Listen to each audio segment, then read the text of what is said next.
Hello friends, welcome to mathematical doctor Sonendra Gupta online maths class. Dear friends, जैसे कि आप जानते हैं कि मैं आपको मैथमेटिक्स 1 यानी कि दिसंबर 2024 में जो पेपर का हुआ है उसका मैं आपको सोल्यूशन बता रहा हूं, जिसमें अभी तक हम क्वेश्चन नंबर 1 डिस्कस कर चुके हैं।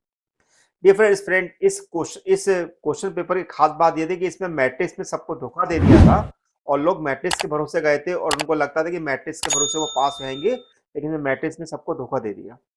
तो कोई बात नहीं है, बस आप यहाँ पे अपने क्वेश्चन का सोल्यूशन चेक कर लीजिए, क्या जो आपने सोल्यूशन बनाए हुए हैं क्या वो परफेक्टली सही है कि नहीं है। तो आज मैं बात करने वाला हूँ क्वेश्चन नंबर 2 के बारे में, जो इससे पहले आज तक कभी भी ये क्वेश्चन आया नहीं था और ना ही इस टॉपिक को अभी कवर किया गया था। तो आइए समझते हैं कि ये क्वेश्चन किस प्रकार सॉल्व कर सकते हैं। इससे पहले अगर आप मेरे यूट्यूब चैनल पहली बार आए हुए हैं या चैनल को अभी तक आपने सब्सक्राइब नहीं किया है, तो चैनल को पहले सब्सक्राइब कर लो, बेल आइकन को प्रेस कर लो, जिससे further more interesting video lecture आपको फ्यूचर में भी मिलते रहें। तो आइए समझते हैं कि क्वेश्चन क्या था हमारा। क्वेश्चन नंबर 2, क्वेश्चन नंबर 2 को अगर हम ध्यान से देखेंगे तो ये हमारे पास क्वेश्चन है, the part of the parabola y square equal to 4x cut off by the latest rectum revolve about the tangent at the vertex, find the volume of the reel thus generated।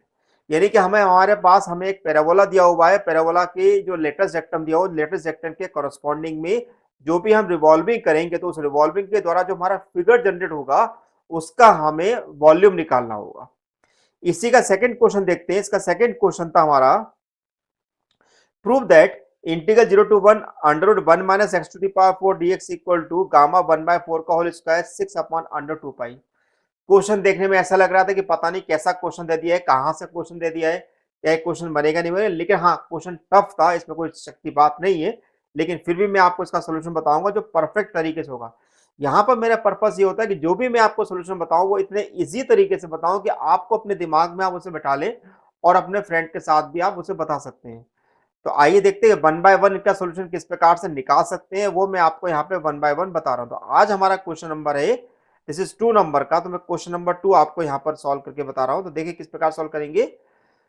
The part of the parabola y square equal to 4x। अब हम क्या करते हैं कि एक parabola बना लेते हैं। मान लेते हैं हमारे पास पैराबोला कैसा है, जैसे मान लो हमारे पास हमने यहाँ पर ये एक लाइन हमने ड्रॉ करी और हमने ये वाली दूसरी लाइन यहाँ पर हमने ड्रॉ करी है ना। अब ये हमारे पास है एक्स एक्सिस, ये हमारे पास है एक्स एक्सिस और ये हमारे पास है वाई एक्सिस है ना। ट्राइग्राम को थोड़ा ध्यान से समझिएगा किस प्रकार से बनाया जा रहा है। अब हमारे पास ये पैराबोला जो है Y square equal to 4x, इसका मतलब ये है कि हमारे पास ये फिगर जो होगा कुछ हमारे पास कुछ इस प्रकार से बनेगा।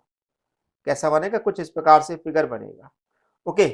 अब इसका जो हमारे पास फोकस होगा वो फोकस हमारे पास क्या, ये हमारे पास फोकस है जिसके कोऑर्डिनेट क्या होंगे, s equal to a zero, क्या होंगे s equal to a zero.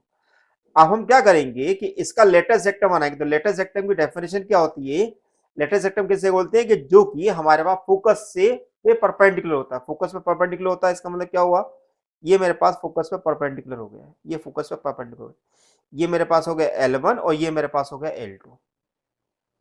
अब सवाल ये उठता है कि इसके कोऑर्डिनेट क्या होंगे। तो भाई इस सिंपल है कि अगर Y square equal to 4x अगर मेरे पास लिखा हुआ है, इस Y square equal to 4x के अंदर अगर मैं x इक्वल टू ए अगर मैं पुट कर देता हूं तो 4a इंटू ए हो जाएगा, जो कि मेरे पास मिलेगा this is a 4a square. क्या मिलेगा, 4a स्क्वायर में मिलेगा, 4a स्क्वायर मिलेगा। तो y की वैल्यू मुझे कितनी निकल के आएगी, दिस इज +2a और -2a। क्या में निकल आएगी, +2a और -2a।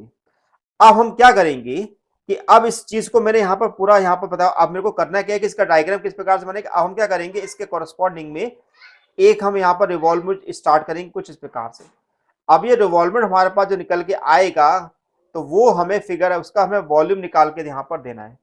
तो हमने यहाँ पर क्या लिखा, गिवन था equation of parabola y square equal to 4x, the vertex is 0 0 a 0। जैसे कि आप देख रहे हैं वर्टेक्स हमारे पास क्या है और फोकस हमारे पास a0। The equation of the latus rectum x equal to a, the length of latus rectum is 4a। Obviously हमारे पास L1 L2 की जो लेंथ जो हमारे पास निकल के आएगी वो 4a की निकल के आएगी और दोनों के जो एंड पॉइंट, इसके पॉइंट पॉइंट मेरे पास क्या होंगे, this is a to a और नीचे मेरे पास जो होगा वो a टू a, जो भी मेरे पास जो होगा -2a के बराबर होगा, है ना, -2a के बराबर होगा। ऑब्वियसली y की लिमिट जो निकल के आएगी वो मेरे पास -2 से +2a के निकल के हमारे पास निकल के आती है। हम फंक्शन को डिफरेंशिएट कर देते तो dy by dx equal 2a upon y मिलेगा। तो वर्टेक्स हमारे पास 0 0 है और इसका टेंजेंट जो है, इसका टेंजेंट क्या है, ये है, तो इसका टेंजेंट ये है। तो हमारे पास जो है इसके कोरस्पॉन्डिंग में हमको रिवॉल्वमेंट करना, तो हमारे पास टेंजेंट क्या होगा, x इक्वल टू 0 हो गया। अब हम करने वाले क्या है यहाँ पर, we know that the solid is generated by the revolving the curve around the y axis is, हमारे पास फॉर्मूला जो होता है वो फॉर्मूला होता है इंटीग्रल माइनस y1 से y2, y1 की लिमिट कितनी है -2 है और y2 की लिमिट कितनी है +2 है, पाई एक्स का स्क्वायर डी वाई। तब x की वैल्यू मेरे पास, चूंकि इक्वेशन मेरे पास क्या थी, वाई स्क्वायर इक्वल टू क्या था मेरे पास 4ax था, तो डेफिनेटली मेरे पास x की वैल्यू कितनी निकल के आएगी मेरे पास वाई स्क्वायर अपॉन 4a। तो यहाँ पे मेरे वाई स्क्वायर अपॉन 4a रख दिया, तो वाई स्क्वायर अपॉन 4a का होल स्क्वायर कितना होता है y to the power 4 pi upon 16a square. अब y टू दी पावर 4 क्या है, एक इवन फंक्शन है, क्योंकि एक इवन फंक्शन है तो यहाँ पर मैं 2 का मल्टीप्लाई कर दूंगा, तो 2 पाई अपॉन 16 से मेरे पास 2 से ये कैंसिल हो जाएगा, तो मेरे पास 8 बचेगा, तो पाई अपॉन 8a स्क्वायर होगा, तो y टू दी पावर 4 का जो इंटीग्रल होगा y to the power 5 upon 5 होगा, 0 से 2 है, तो y टू दी पावर 5 यानी 2a का होल पावर 5 हो गया, 2a का 5 मतलब 32 की पावर a की पावर 5। अब 32 a की पावर 5 अगर हमारे पास होता है, तो अगर मैं इस ए स्क्वायर से कैंसिल करूंगा तो ये मेरे पास कितना बचेगा 3, और 8 से कैंसिल करूंगा तो कितना आएगा 4, 4 अपॉन 5। तो इस प्रकार से इस क्वेश्चन, देखो क्वेश्चन देखने में कैसा लग रहा था, बहुत ज्यादा हाई फाई क्वेश्चन है, सॉल्व करते नहीं बनेगी, लेकिन यहाँ पर आप देखिए क्वेश्चन का अगर आपका कॉन्सेप्ट क्लियर है तो आप बड़ी आसानी से इसको सॉल्व कर सकते हैं।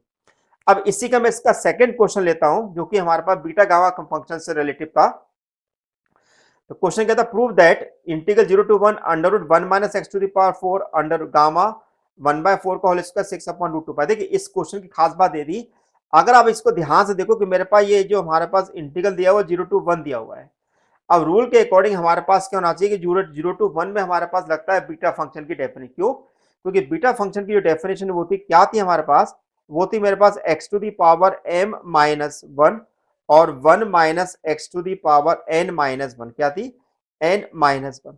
अब प्रॉब्लम मेरे सामने यहाँ पर ही आ गया, यहाँ पर ये एक्स टू दी पावर 4 आ गया, तो मैं क्या करता हूँ इस एक्स टू दी पावर 4 को यहाँ पर मैं y के बराबर एज्यूम कर लेता हूँ। तो x इक्वल टू कितना मिलेगा y की पावर 1/4, तो dx इक्वल टू कितना 1/4 y की पावर -3/4। हमने वैल्यू को सब्स्टिट्यूट किया, लिमिट निकालेंगे तो हमें 0 टू 1 ही मिलेगी, तो 1 minus by 1/4 y to the power -3/4, 1/4 को मैंने बाहर कर दिया, y की पावर -3/4, 1 माइनस 4 की पावर होगी 1/2। अब चूंकि -3/4 को मुझे m-1 बनाना है तो हम +1 और -1 यहाँ पे करेंगे, तो 1/4 -1 हो जाएगा। इसी प्रकार 1/2 को अगर मुझे n-1 बनाना है तो 3/2 -1 लिख सकता हूँ। तो नाउ ये हमारे पास ये पूरा का पूरा टर्म जो होता है वो हमारे पास लिखाता है दिस इज बीटा mn, क्या लिखाता है बीटा mn के बराबर होता है। तो बीटा हमारे पास m हो गया मेरे पास 1/4 और n हो गया मेरे पास 3/2, तो दोनों वैल्यू को हमने यहाँ पर रख दिया।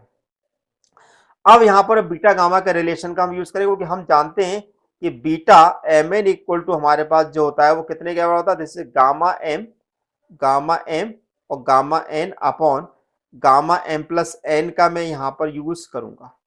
तो फिर one by gamma 1/4 gamma 3/2 gamma 1/4 gamma 3/2 1/4 3/2 मेरे पास कितना हो गया, this is 2, this is 4, LCM आएगा मेरे पास 4, तो मेरे पास कितना होगा दिस इज 7/4, 7/4 हो गया।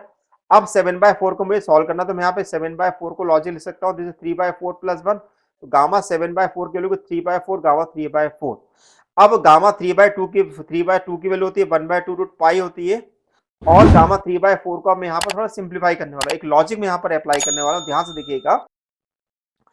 हम गामा 1/4 गामा 3/4 को लिख सकते हैं गामा 1/4 गामा 1/4 -1, इस लॉजिक को हम यूज करने वाले क्या कि gamma n gamma 1 minus n equal to तो pi upon sine n pi 0 to 1 हमारे पास वैल्यू होना चाहिए।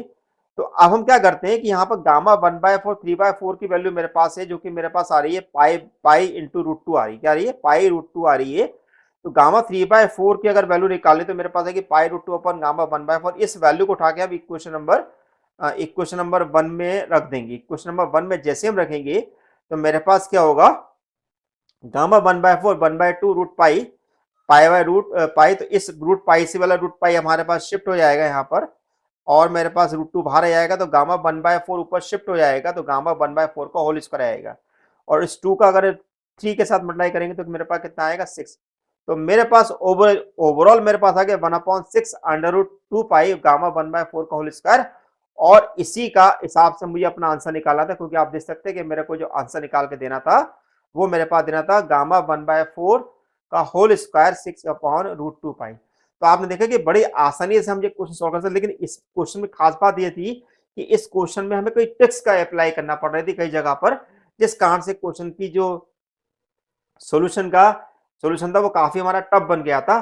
तो डियर फ्रेंड्स, आपको मेरा वीडियो लेक्चर कैसा लगा मुझे बताइएगा। अगर आप ऐसे मोर इंटरेस्टिंग वीडियो लेकर अगर फ्यूचर में भी देखना चाहते हैं, अगर आप मेरी ऑनलाइन क्लास में अगर आप ज्वाइन करना चाहते हैं तो ऑनलाइन क्लास ज्वाइन कर सकते हैं, जो मैं 2 अप्रैल से स्टार्ट करूंगा। तो thank you so much, thank you very much.